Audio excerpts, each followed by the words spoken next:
Just make a couple comments on last game. Obviously, there's the outcome is really very disappointing.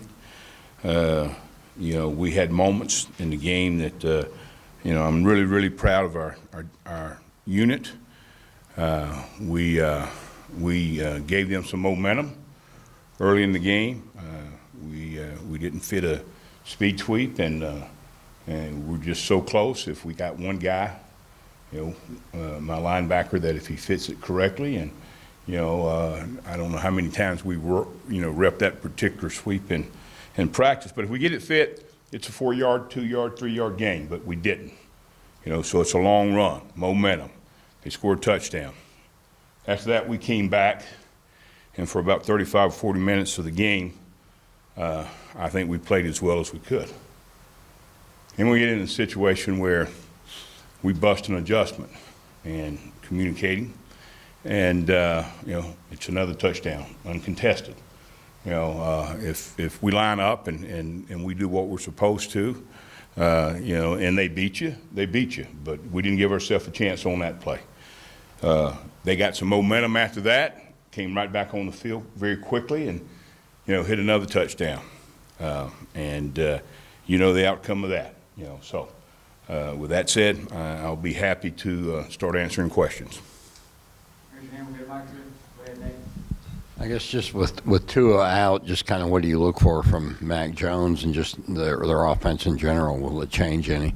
Well, I think we'll see. They're not going to completely change their scheme. They're going to, let him do what he does well.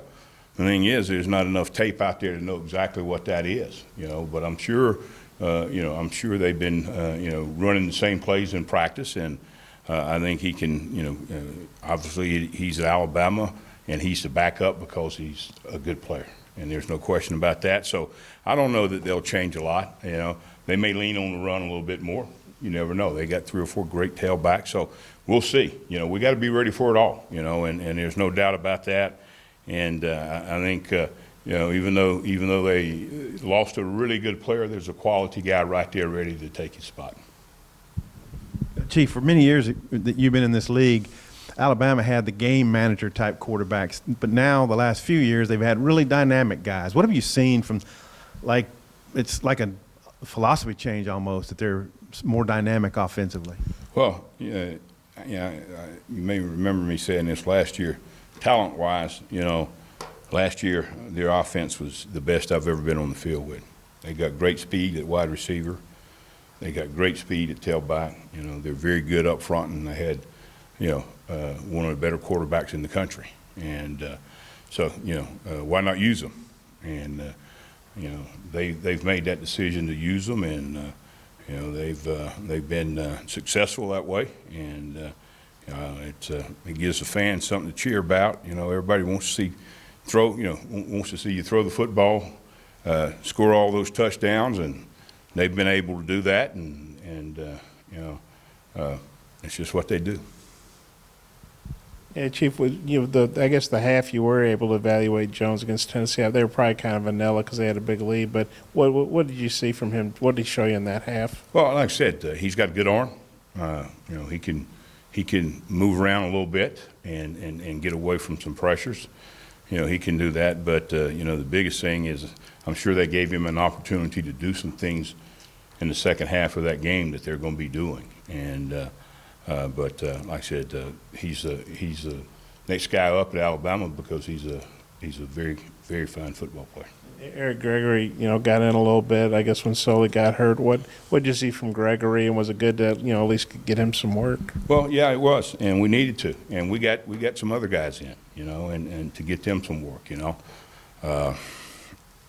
I've never been in a situation where I've given up on the opportunity to win a ball game, but there was a period there where we needed to get Eric in, and we need to get a couple other guys in.